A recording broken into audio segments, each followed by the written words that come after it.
Tengo en mis manos una lucerna de piquera típica de nuestro periodo andalusí. Omar Ben Hafsun fue un personaje fascinante, a caballo entre el Islam y el cristianismo, que logró mantener en jaque al poder emiral de Córdoba durante más de 50 años. Hoy conoceremos Bobastro, su centro de poder y un auténtico nido de águilas inexpugnable. Abderramán III logró destruirlo a principios del siglo X. Hoy evocaremos su singular historia. Bienvenidos a Arqueomanía.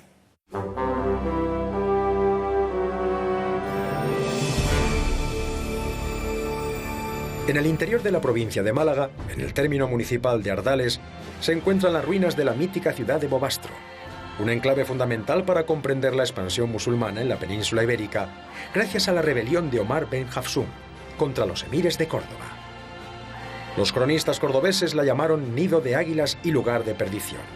Toda la literatura histórica de la Córdoba emiral y califal trató este lugar como un espacio del mal. La causa no era otra que los profundos problemas que su gobernante, Omar Ben Hafsun, provocó en la incipiente potencia hispano-musulmana. Córdoba se iba consolidando como capital de un reino y Bobastro se convirtió en su contrapeso.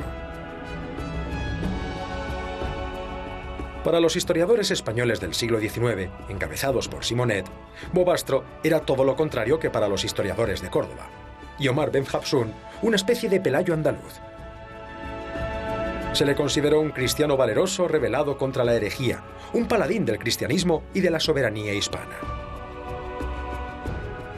Independientemente del punto de vista de los historiadores, todos coinciden en un hecho. Desde Bobastro se dirigió una rebelión que pudo cambiar el signo de la historia de España. En el aire queda una pregunta. ¿Pudo Omar Ben Hafsun haber derrotado a los emires de Córdoba?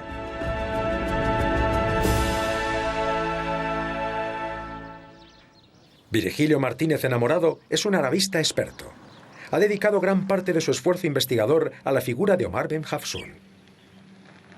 Me parece un personaje fundamental para tratar de explicar la historia del Andalus. Y en lugar de Bobastro, que es de una belleza sencillamente espectacular, pues ha contribuido también a que mi dedicación sobre el personaje, sobre ese periodo de la historia, sea tan intensa. Yo entiendo que Omar Ben Hafsun pertenece a la tradición política musulmana, que se mueve perfectamente en ese ámbito musulmán y que esos elementos que se entienden hispanos, que están muy presentes en el personaje, no tienen la importancia que se le ha dado por parte de la historiografía española. Yo pienso en él como el hombre que pudo reinar. En una época donde en Al-Ándalus se producen numerosas rebeliones contra el poder central, o digamos el poder central está intentando controlar unos territorios que se le escapan, Ben Hafsun es uno de los personajes que logra resistir durante mucho más tiempo con el apoyo, por lo que nos dicen las fuentes, sobre todo de la población cristiana y de la población muladí, es decir, de los cristianos que se han convertido al Islam y que no acaban de encontrar un lugar claro en la nueva sociedad que se está formando, en la sociedad islámica, un lugar claro en el sentido de que no están obteniendo igualdad frente a, podríamos llamar, los musulmanes viejos. Estamos a mediados del siglo IX. Un hombre huye de Al-Ándalus hacia el Magreb tras haber cometido un crimen. Estando en una ciudad de Argelia, recibe una extraña profecía. Omar Ben Hafsun es perseguido en Al-Ándalus por un asesinato que comete y huye sintomáticamente al lugar de Tahert, donde hay un emirato jariyí, de los rustumíes de Tahert. Allí comienza a trabajar como ayudante de sastre de un hombre venido de Raya, de la circunscripción, que tenía a Málaga, Archidona, dependiendo del momento, como capital. En ese momento, que está trabajando aproximadamente unos 40 días en ese taller artesanal como sastre, recibe la visita de un señor mayor que le pregunta: ¿conoces el monte de Bobastro? Y él contesta: sí, soy de allí. Este hombre, este viejo, le hace una profecía: pues tú serás el que te levantarás desde ese monte contra el poder de los omeyas. Hasta el fortín de Bobastro se desplazó una enigmática embajada procedente de Cairoán. En torno al año 914 llega a la península ibérica dos emisarios enviados por los fatimíes, enviados por el califa fatimí, buscando precisamente el compromiso político de Omar Ben Hafsun con la causa fatimí y buscando, por supuesto, que si Omar Ben Hafsun relevaba a los omeyas, él podría encarnar un nuevo emirato en Al-Ándalus. Efectivamente, llegaron 2 misioneros chiíes, el califato fatimí era un califato chií, y llegaron a Bobastro, posiblemente a Bobastro. La fuente no lo dice explícitamente, pero lo lógico es que fuese allí, como lo ha comentado Virgilio Martínez Enamorado, y le entregaron ropajes de honor y establecieron con él cómo se iba a hacer el culto religioso musulmán, el ritual religioso musulmán, de acuerdo con las fórmulas chiíes. Esa conversión al chiismo, al poco tiempo de la proclamación del califato fatimí en Ifríqiya, el actual Túnez, significa que Omar Ben Hafsun busca el apoyo del único califato musulmán existente en el occidente del Islam por aquel entonces. El califato fatimí lo que pretende es tener un hombre en la península ibérica, en Al-Ándalus, que le sirva a sus intereses. Pero veamos qué es exactamente lo que ha aportado la arqueología al conocimiento de Omar Ben Hafsun. La evidencia de la construcción de una ciudad. Omar Ben Hafsun como constructor de una ciudad, en un lugar en el cual no había nada, según dicen los autores árabes. Dicen exactamente que era un monte pelado, un monte calvo de edificación. En Bobastro existía un obispado y una iglesia metropolitana. Tradicionalmente este templo se había identificado con la iglesia excavada en la roca, que es la imagen fundamental de Bobastro. Pero en el año 2000, una excavación de la zona alta de la montaña desveló la existencia de otro templo. Encontramos la iglesia metropolitana o catedral de Bobastro. En el centro de la ciudad, en el centro de la Medina, es una iglesia que reproduce exactamente la misma planimetría y la misma metrología que la otra iglesia que se conoce desde el siglo XIX. Planta basilical, de 3 naves y ábside central con forma de arco de herradura. En los alrededores de la iglesia encontramos lo que pueden ser algunas tumbas vinculadas al complejo eclesial.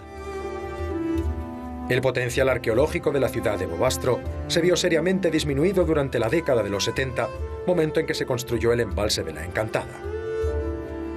Entonces se perdió el 30% del material arqueológico.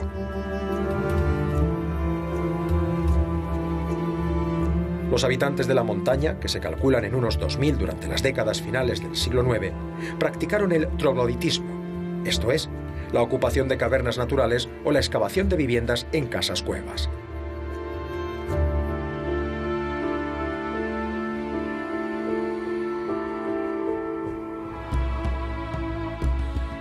Pero la sorpresa mayúscula es la denominada Casa de la Reina. El acceso a la Casa de la Reina es muy comprometido y no debe realizarse sin ir acompañados por alguien que conozca la senda adecuada, ya que existe peligro real de extravío. Una mala decisión y estaremos al filo de un precipicio. La casa está dividida en 2 alturas. La parte inferior es la vivienda propiamente dicha. La superior, a la que se accede por unas escaleras talladas en la roca, fue destinada a granero. Desde principios del siglo XX, se ha trabajado en la montaña de Bobastro con el fin de despejar todas las incógnitas que la rodean. La iglesia más famosa de Bobastro está rodeada de otras estructuras como silos y una pequeña necrópolis. El templo nunca fue terminado. Esto se aprecia claramente en los arcos de herradura de la nave superior que se quedaron a medio tallar. No obstante, por la documentación histórica se sabe que el templo se consagró y que en él se celebraron actos litúrgicos. Para poder contemplar otros restos arqueológicos de la época de Omar Ben Hafsun, hay que desplazarse hasta el pueblo de Ardales. Bajo su castillo, en un museo, se pueden contemplar algunas piezas de cerámica y una pulsera de metal. Y es que para comprender el éxito de Omar Ben Hafsun, es de capital importancia el conocimiento de su territorio y su organización defensiva. Bobastro estaba rodeado de un cíngulo de fortalezas, castillos-puertas le hemos llamado, que servían para controlar los accesos, los distintos accesos al lugar de las mesas de Villaverde. Podemos observar algunos de estos castillos, estructuras débiles de fortificación que coronan cerros. Los portizuelos, el Tajo de la Encantada, el Almorchón o este otro de los Castillejos, todos ellos dispuestos por Omar Ben Hafsun para la defensa de su ciudad. Tras la muerte de Omar Ben Hafsun, Abderramán III sitió Bobastro desde una colina cercana. Bobastro cayó y fue arrasada. El cadáver de Omar Ben Hafsun fue profanado. Se le colgó en una de las puertas de Córdoba junto a la cabeza de un cerdo. Al final, ¿pudo Omar Ben Hafsun haber derrotado a los emires de Córdoba? En un momento dado él amenaza a Córdoba claramente y digamos que si los omeyas no hubiesen reaccionado como supieron reaccionar para volver a tomar las riendas del poder, Umar Ben Hafsun a lo mejor no habría logrado hacerse con toda Al-Ándalus, pero a lo mejor, como otros de los rebeldes que actúan en esa época, sí que habría logrado establecer un pequeño estado independiente, ¿no? Estuvo a punto de derrotar a los emires de Córdoba, estuvo a punto de entrar en Córdoba. Su intención era alcanzar el poder. La consideración de rebelde que le ha dado la historiografía es una consideración que pervierte el análisis histórico. Un rebelde no encabeza un proyecto político durante 50 años. Un proyecto político que está a punto de desbancar a los omeyas, a los gloriosos hijos de los califas de Damasco establecidos en Al-Ándalus.